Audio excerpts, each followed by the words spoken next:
jedziemy do hotelu. Z rządowego autobusu odebrałyśmy całkowicie przemoczone plecaki. Nocleg w Hawanie rezerwował nam wujek w Polsce i mamy co prawda nazwę ulicy, ale nie wiemy, w której części starej Hawany się on znajduje. Co gorsza, kierowca też nie kojarzy tej ulicy. Czasem wjeżdżamy w takie ulice, że z ulgą przyjmujemy, że to jednak nie tutaj.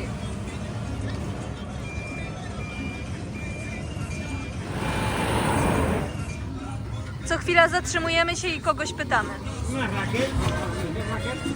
Ahí en la esquina que viene allá, mira. ¿Allá? Sí, allá. Por donde están los barroticos aquellos, donde está el carro ya parqueado. Ahí en esa esquina. Dotarłyśmy do hotelu. Wujek zarezerwował nam nocleg w najpiękniejszej części starej Hawany.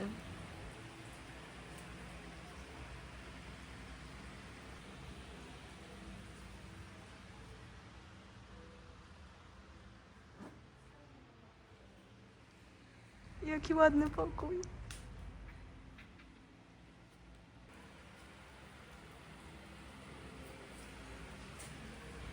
Grzesiu, zrobiłeś nam najlepszy prezent na koniec naszej podróży. Dziękujemy Ci bardzo. Jesteśmy pierwszymi ludźmi z Polski, którzy się tutaj zatrzymali. Nasze mieszkanie znajduje się przy Plaza Vieja. Rynek i kamienice są wpisane na listę UNESCO i stąd pochodzi część środków na renowację tych budynków.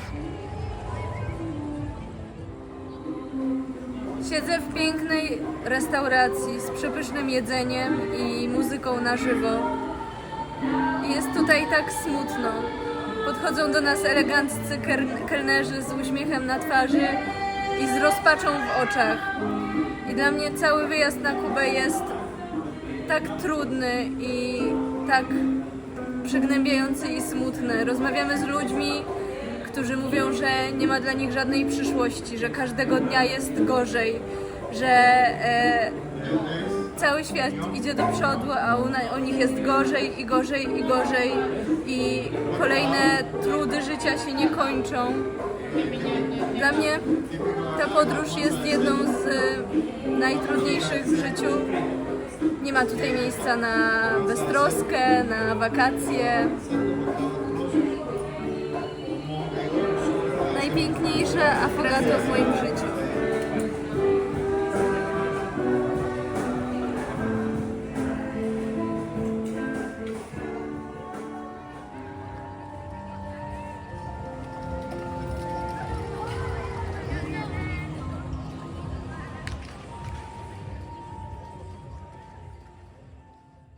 Rozpakowałyśmy nasze plecaki i to jest jakiś dramat.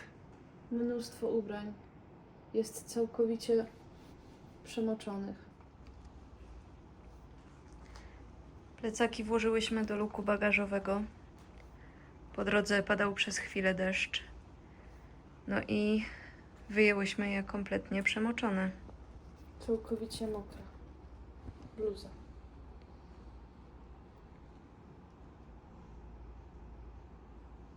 Zamiast eleganckiego noclegu mamy suszarnię. Ja nawet nie mam w czym spać, mam całą mokrą piżamę. Co ja ci mam powiedzieć?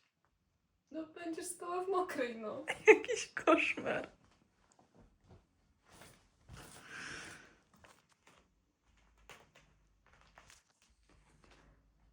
Nasze obrusy.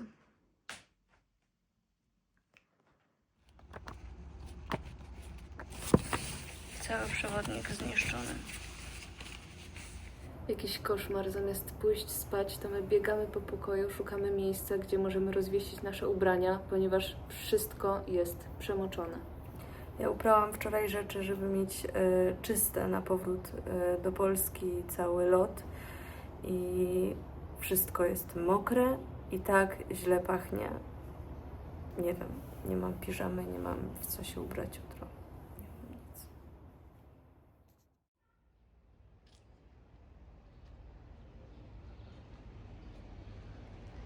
Opuszczamy naszą piękną suszarnię i idziemy zwiedzać miasto.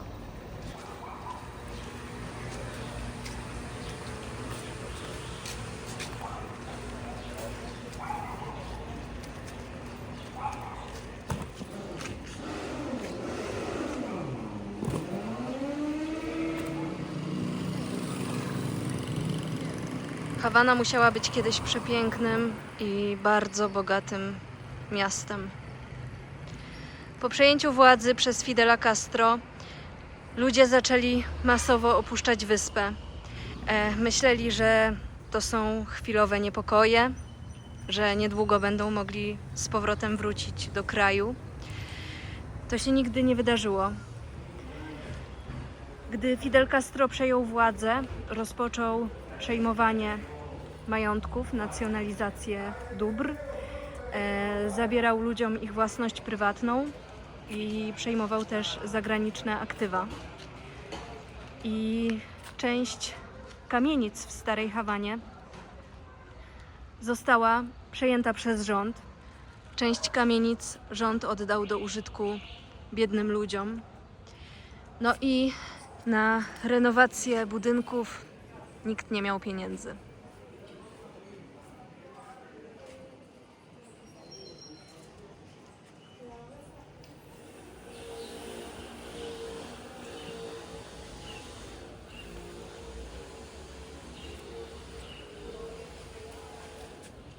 Stara kolonialna kamienica w kompletnej ruinie. A tak będzie wyglądać nowy budynek.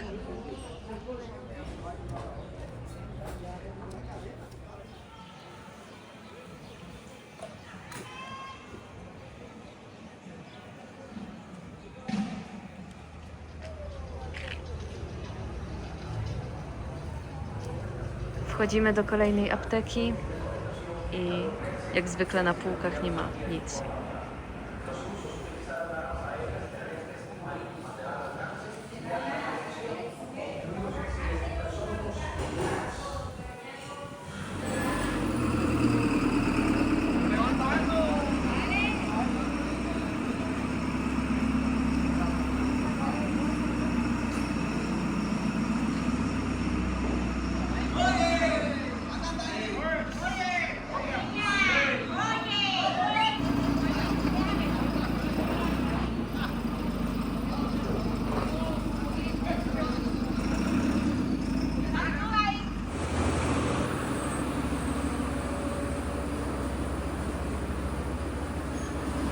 Właśnie miasto opuszcza stara kamienica.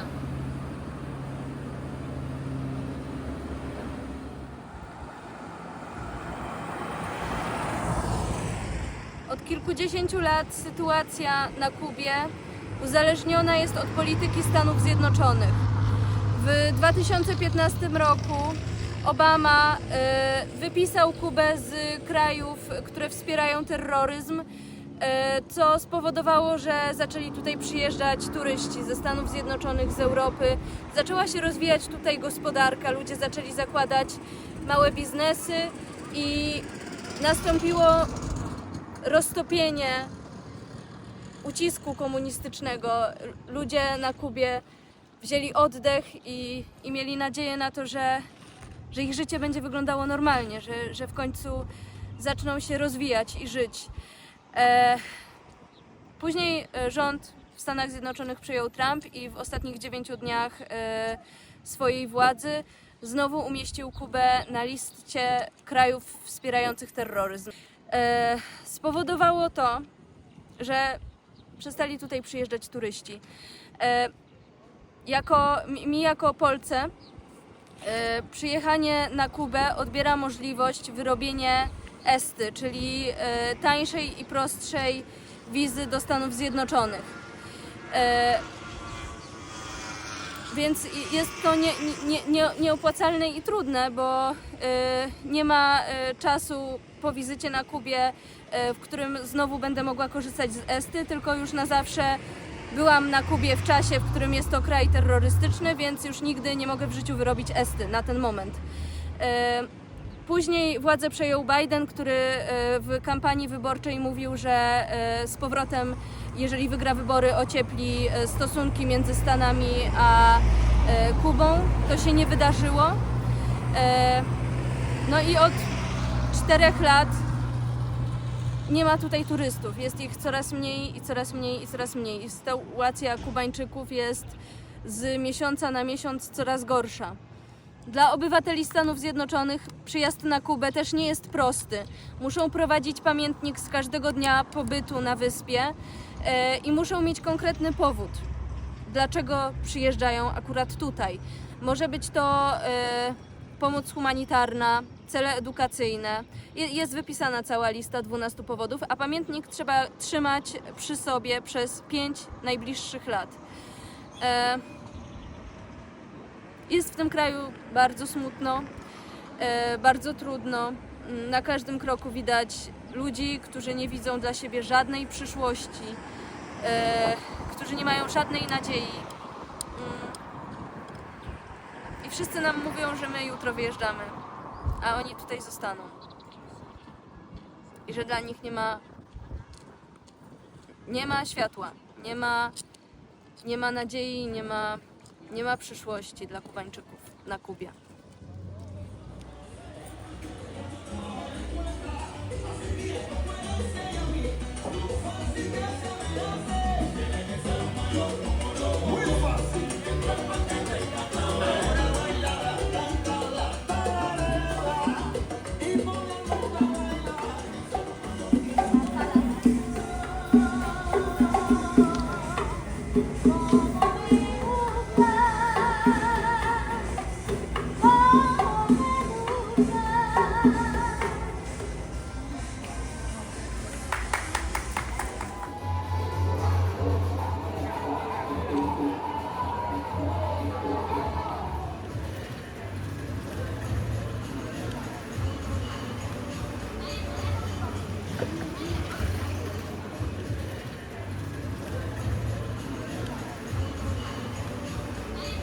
Na całej Kubie, a w szczególności w Hawanie, widzimy starych dziadów, którzy chodzą z małymi kubańskimi dziewczynkami, 12, 13, 14-letnimi dziećmi.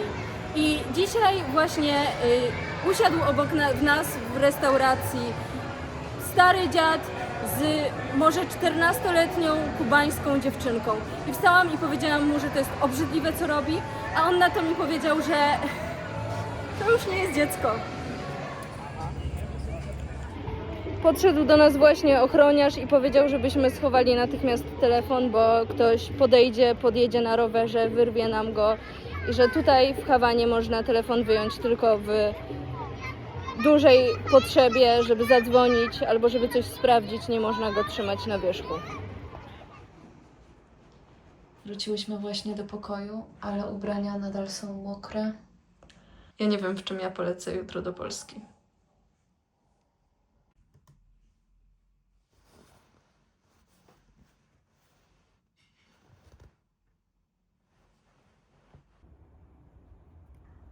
Na Kubie nie działa wiele stron i aplikacji internetowych i trzeba mieć VPN-a, żeby bez problemu korzystać z telefonu. Nie działa Facebook, Messenger, WhatsApp, Instagram, Telegram.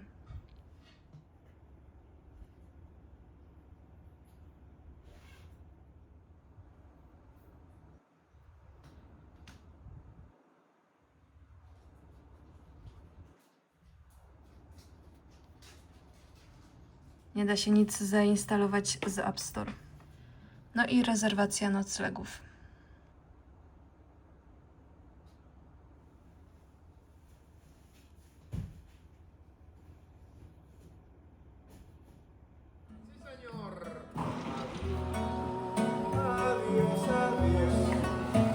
Morir, querer